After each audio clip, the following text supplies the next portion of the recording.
thought it was another good game, a great week for us to go 3-1 back-to-back weeks with 3-1 records and push us to 6-2 overall.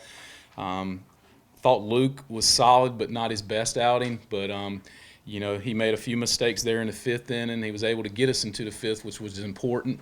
And he'll be better next time out. I didn't think Will was as sharp as Will was last time. And he'll learn. Biggest thing for me was fundamental baseball. First ball that was hit, he's got to get over and cover first. You do that, and maybe that inning changes a little bit. But the other two guys, Nick Bruno, Adam Smith, were awesome for us. I mean, they just dominated the bats the last 3 2/3 innings, and kind of once they got the momentum, those two guys shut it down. And the story for me is we swung the bats pretty good tonight, real good today, and we needed all 8 runs. I thought Noah Bridges and Trevor Marsh had outstanding games. Brooks Baldwin had a big 2-out knock for us, and Jack Kroom, I think, ended up with about 3 hits as well. But just up and down the lineup, a lot of quality at bats, some big 2-out RBIs that we drove in, and again, we played good defense behind it. Coach, kind of talk about Noah a little bit. Just obviously he's different than Greg, but similar when it comes to the speed and what he can do on the base pass. Do you think there's still a little bit of a development there for him when it comes to just his decision making on the bases? There's development. He feels like he can steal against anyone. Sometimes when you just do the numbers and you got release times and catchers throw times and things like that, it don't add up to how fast Noah can run. He just got to keep learning and be smart. But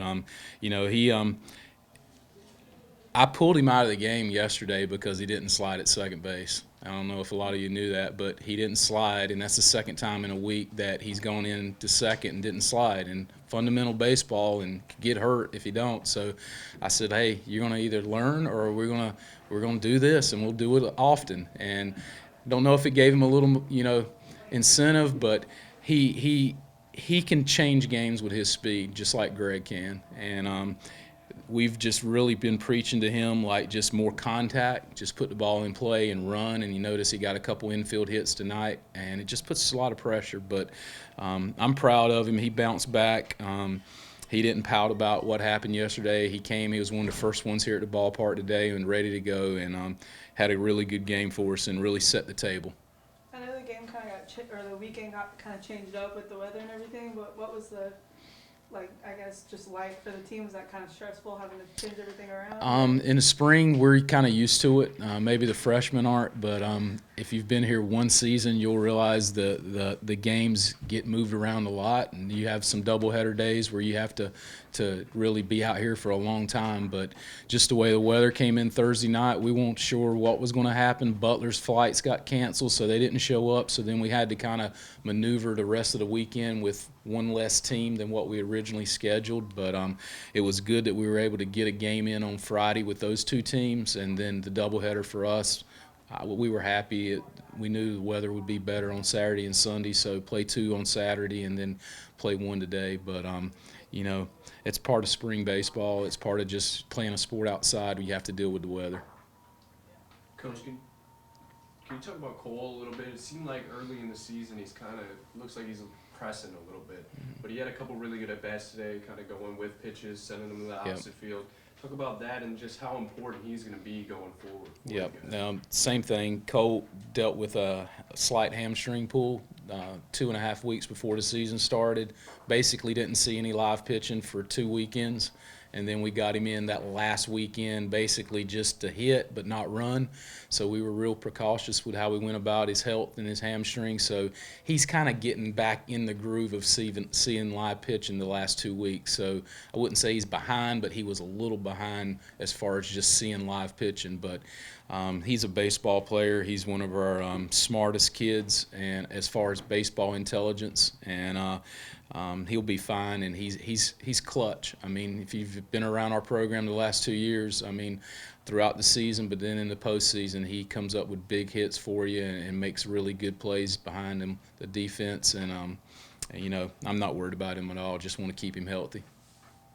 Been at home these first 2 weekends. Obviously, have the trip to Coastal, but this week you guys will be on the road. Just talk about being on the road for the first time as a head coach. Yep. Anything different that you think you'll do, or? I don't know. I might have a different roommate. I don't know. But no, we're excited. We'll take that midweek trip to state, and they're top 15 program in the country and playing real well. And hopefully we'll get a good start. And we've got to win some midweek games. You know, what we're doing on the weekends right now is awesome, but we need to keep doing that, and then we need to get some midweek wins, and that's how you build your resume to be a postseason team or an at-large team.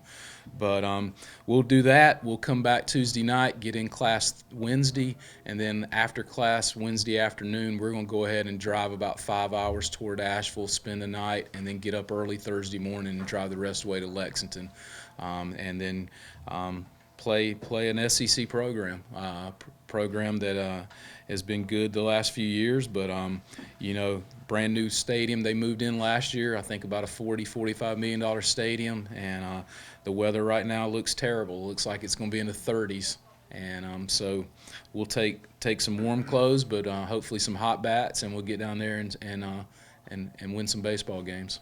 You mentioned the hot bats, kind of taking them with you. Talk about the contribution from some of these young guys, these freshmen. When you look at Marsh and Jack Kroom today specifically, you know, 3 hits. Talk about, too, obviously the pitching has the experience and it's kind of something you guys lean on, but when you look down the roster and you see some of these freshmen kind of thrown into the fire right away, what does that mean for you guys? Well, it means that we've had a lot of good competition throughout the fall and the early preseason, and those guys were recruited to come in here and push guys and be ready to play young. We've got a few injuries. Jackson Meadows has been dealing with some shoulder issues, and you know, he's a guy that would probably be in the mix if he hadn't right at this point. And hopefully we'll get him in there this weekend. And then some Chris Thorburns and Noah Lyles are guys that have had a lot of experience. But I'm super proud of the way Trevor has been pressing a little bit and finally got his first hit last night at the end, and then comes out today and smokes 3 balls and plays really well. Jack Kroom's just going to get better and better the more he plays. And they all can move the baseball and do some good things for you. And Ronald, I mean, he had as good a start as any freshman around right now. And, you know, maybe I pressed a little bit yesterday, but came back and had some solid at-bats for us and a big double there at the back end.